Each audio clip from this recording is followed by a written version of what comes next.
3 top reasons immigration will reject your application. My name is Annick Koloko. Welcome to Koloko Immigration Law, where we actually keep you updated about immigration news, immigration update, and everything you need for you to be successful in your immigration journey in the United States. Now, what are the top 3 reasons that your application will be rejected by USCIS? You send everything, but guess what? You see the dreaded USCIS letter with everything included. You check your envelope, your application, the supporting documents sent back to you. And this does not occur actually overnight. It will take a few weeks until you will actually be aware that immigration is not accepting your application, they're rejecting it, and you have to start over. Now, but for those of you who are following this channel, that's not going to happen to you because you will know exactly what to do in order to avoid to find yourself in this predicament. Now, the first reason immigration, one of the most common reasons immigration actually will reject your application, that will be because you send the wrong filing fees. Now, when you send the wrong filing fees, you have to be careful because when you are ready to send your application, you definitely want to check USCIS website to make sure that you have the most to-date filing fee. Be careful because immigration will update their filing fee, they will increase the fee, and if you don't send exactly the required sum, that will be rejected. For example, when you go and to choose what type of filing fee, there are several things that you have to keep in mind. You have to make sure that you choose the correct application.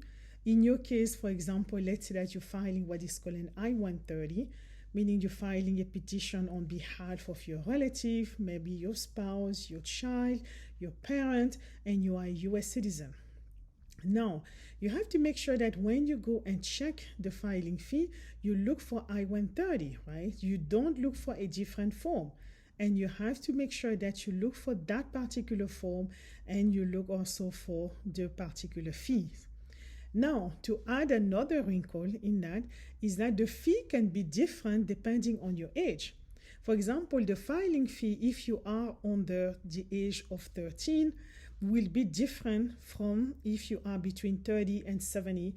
Over a certain age, you will have to pay a different fee, meaning that you have to be aware of all of that, right? For example, for those of you who are filing maybe family petition, everybody is filing, there are several petitions being submitted. It depends exactly what type of application you're submitting. You have to be careful. Are you submitting the application with the corresponding fee that's applicable to you and your age category? Double check and triple check, and what is actually the exact amount. Now, number 2, as far as the mistake, the second most common mistake that we see is actually for you to send it to the wrong address. And I'm going to explain why. Because when you see immigration, and you have to think it makes sense, right? They are service center, and in the service center, some service center have actually different address for different type of application. Now, for those of you, for example, we take again the example of the I-130 application, you will see that there are different address for this particular type of file. But you have to know that, okay, number 1, what is your state of residence? Where do you reside? Because that's how it will go. They will say people who live in this particular state need to send this particular application at this particular address, right? Meaning that you need to be aware of all of this, right? Then, obviously, now you have to decide are you sending your application? Are you sending your application, obviously either by FedEx or maybe UPS or the post office? You have to decide. And why is this important? Is because USCIS has different address for people who are sending it to different type of carrier, meaning that the address you will have for FedEx is basically like a direct mail, right? It will be a street address. But if you decide to send it by the post office, most likely than not, that will be a PO box. I mean, don't have both confused. That's just to make sure that, okay, you send it, to that address. a tip, for us immigration lawyers, most of the time we will use actually the FedEx address or UPS, depending of what the firm. Why? Just for tracking purposes, because sometimes it happen, it's extremely rare, but it may happen that USCIS will lose actually the file. This is becoming less of a problem because now more and more application can be submitted actually online, which is actually amazing because then they streamline the process and then you avoid this particular type of issue. Now, and the final biggest mistake that you can do when you submitting obviously your application to USCIS is to use an outdated form. What does that mean? Yes, you have to be careful because every year, all the time, immigration is always updating their form. Why they're doing that is probably maybe for a reason to streamline, or maybe they have some new of the legal statute that need to be implemented, new question, and so on. As you know, immigration can be extremely political, and that could be reflected in the type of question that you will find in your application. Meaning that you may have printed an edition, what is called an edition. You have to be careful, and actually that's outdated because all of these applications have what is called an expiry date.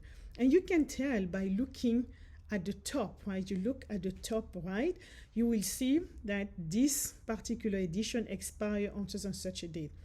Always check to make sure that what you're using as form, that actually that form is not expired, because if it is expired, unfortunately, what they will do, they will send it back to you again with everything, with your check, obviously supporting document, your filing fees. It doesn't mean that it's the end of the world, and this is very important for you to understand because there is a difference between your application being rejected and your application being denied. When your application is rejected for the reason, the common mistake that we just talked about, it just means that, okay, you made a mistake, right? You just have to correct the mistake and send it back. Nobody actually processed your application. They just look at it. There was some mistake. They send back to you. But when your application is denied, it's a different matter because it went actually in front of a USCIS officer and obviously it was denied. And once it's denied, guess what? You will actually receive a letter telling you so. You will receive first what is called an NOID, the Notice of Intent to Deny. And you will see that your application has been denied, telling you why it was denied. And you have the right also, of course, to challenge that denial. Sometimes you cannot, but this is very different. Here today, we're talking about the top 3 reasons why your immigration application could be rejected. This is the part where you definitely want to work, with an immigration lawyer. Why? Is it because you cannot do it? No, just because probably you want to avoid wasting a lot of months. For those of you, already we can see that the immigration processing time can be quite lengthy. You definitely don't want to find yourself in a situation where you wasted a few months because, again, USCIS will reject your application, but you will not receive it immediately. It will be probably several weeks before they send it back to you, right? And you definitely want to consider that as you're going through your immigration journey. Again, my name is Annick Koloko, and don't forget, to click on the button to reach our channel. Make sure that you click on that. That way you have notification when we post video on this channel. Thank you.